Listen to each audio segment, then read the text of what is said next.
The mist of Barovia clung to Castle Ravenloft like a shroud, its tendrils creeping through the Gothic arches and whispering secrets only the damned could understand.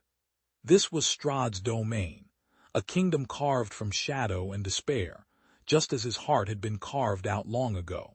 He wasn't born Bar Lord in this wretched place. He became it.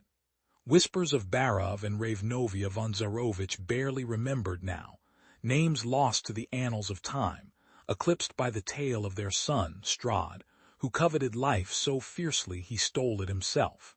Barovia, a valley bruised and bleeding from centuries of conflict, was his stage. He'd seen empires rise and fall, watched as armies marched through its passes, leaving trails of rust-colored earth in their wake. Yet all that truly mattered to him had always been nestled within the simple chest of a peasant girl called Tatiana. Her laughter, a rare melody amidst the grim stone of Barovia, had once filled his heart with an unholy fire. He found her by chance, or perhaps fate's cruel joke led him to her. She was weaving at her loom in the shadowed market square, her fingers deftly moving threads of midnight blue and blood-red wine interwoven, a tapestry depicting the very essence of Barovia's bleak beauty. He watched, entranced, capturing every delicate curve of her face, every flicker of her lashes against cheeks rouged with exhaustion. From that moment he could not see another soul without seeing her eyes, hearing her voice, smelling the wild berries and wood smoke clinging to her simple dress. His affliction began subtly, a whisper in his wakeful hours. Her laughter became his guiding star, her smile the only light piercing through the encroaching darkness of his soul. He saw beauty in her, not just physical but a vibrant life force that pulsed in every cell of her being. And he hungered, not for blood yet, but for her asterisk, for the warmth she radiated like a hearth on a winter's night. Barovia was his prize, conquered through a campaign of ruthless efficiency, and Castle Ravenloft, once a fortress of silence and despair, became his gilded cage. He poured wealth into its restoration, not from joy, but from some insatiable, possessive need to claim everything she might hold dear, hoping it would somehow, someday, bring him closer to her asterisk. He filled the halls with tapestries that whispered of epic battles and tragic loves, mirrors reflecting his increasingly gaunt features, and filled rooms with perfumes and incense that tried, but failed, to capture her scent. But Tatiana was not meant for him, destined for a life of simple contentment in Barovia's heartland. He saw this, a fleeting glimpse in the Shadowfell's shimmering depths, her potential, her vibrant soul, a flame flickering against the stark landscape of Baruja's sorrow. And jealousy, that corrosive venom, began to eat at him. He learned of ancient rituals, whispers from forgotten sages spoken of powers beyond mortal reach, residing deep within the Shadowfell's labyrinthine embrace, the dark powers. They promised eternal life to those brave enough to wield it. He delved into forbidden texts, spending long nights in forbidden places, whispering promises to shadows and making pacts with beings whose names burned on the tongue like poison. The price they demanded was unthinkable. For her love, he would have to sacrifice his only brother, Sergei.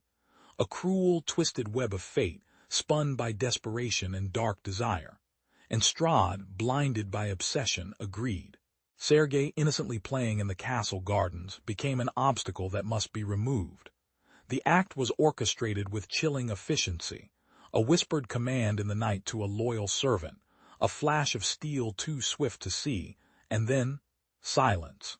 The blood, stark red against the vibrant green grass, pooled like a dark flower blooming beneath the moonlight. Tatiana found him in the gardens that night. Her eyes widened as she took in the scene before her, her brother's still form, his pale thread of life so abruptly severed. Horror bloomed within her like a sudden frost, understanding, grief, and something akin to betrayal. In that moment, his sister's gaze turned to him, and he saw not love on her face, but a chilling realization, an abyssal void where affection once resided. "The dark powers have taken their price," she whispered, her voice trembling like dying leaves in the wind. And then, with a sob that shattered the stillness of Ravenloft, she fled, a ghostly figure against the backdrop of stone and shadow, towards the castle walls. He tried to speak, to offer explanation, but his words choked in his throat. He could not move, bound by the pack's dark threads, unable to tear himself away. He watched as the figure of his sister, smaller and more fragile than ever before, climbed the narrow path to the parapet's edge, her back to him, a silhouette against the stormy night sky. "Stay," he cried out, a desperate plea tearing from his constricted throat, but it was swallowed by the wind and the howling silence of Barovia. She didn't turn, didn't glance back, just whispered on the winds of words he could not hear, promises he could not keep. Tatiana, in her terror and despair, sought a different kind of escape. But life, clinging to her like a parasite, refused to yield. He watched from below, frozen with remorse and impotent rage as she raised herself onto the railing, the cold stone biting into her bare feet, promising a chilling embrace. Her eyes, once bright stars in his afflicted heart, dimmed, filled with a profound, silent scream. Then came the fall. A muffled thud from distant stone echoed through the castle's stillness, followed by an unearthly wail as life left her body like candlelight snuffed by the wind. And he, Strahd, felt it, not in his heart, for what heart had he left, but in a way even more profound, deeper within the icy grip of mist that now encircled Ravenloft, felt the warmth drain from the world around him. He was cursed, bound to Barovia by the unbreakable chains of his own guilt. His flesh refused to decay, his spirit shackled to this valley of shadows, a perpetual twilight inhabitant, forever seeking her. He didn't die as men do, but his soul, what remained of it, was imprisoned in a cycle of endless, aching loneliness. He became legend within Barvania, tales told around crackling fires in taverns and hushed whispers in peasant cottages, the vampire lord, forever young, forever cursed. He moved through generations like a wraith, the epitome of sorrow, tethered to his dark pact, seeking her again and again across the years. Time blurred for Strahd, measured in centuries rather than seasons. Barbarians raided his lands. Ambitious nobles schemed for power within Ravenloft's grim walls, and empires rose and crumbled like ash in the wind, all insignificant against the relentless tide of his sorrowful existence. And throughout it all, he searched. He heard whispers of a woman, fragments of stories carried on the wings of bats and echoed in hollowed-out bells, a young woman, striking in her beauty, radiating an untamable spirit, living in the small villages nestled within Barovia's embrace. Hope, a cruel and fragile thing, flickered within him with each passing year. He found her in a tavern, always in a new village, always unafraid, laughter like wind chimes in a graveyard, eyes that held the innocent light of a summer afternoon. He saw it again, that familiar spark, that ethereal beauty, undeniably her. But the curse was unbreakable.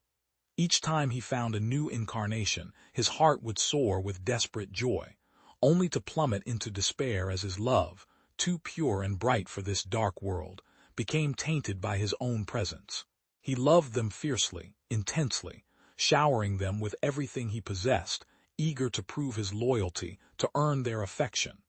And they, in turn, would love him back, drawn by the power of his ancient magic, sensing something within him that resonated with their souls. Yet the cycle was inevitable and always tragic.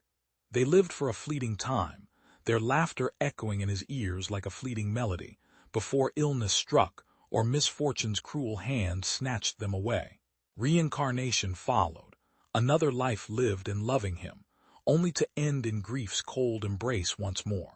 He saw generations pass through the windows of time.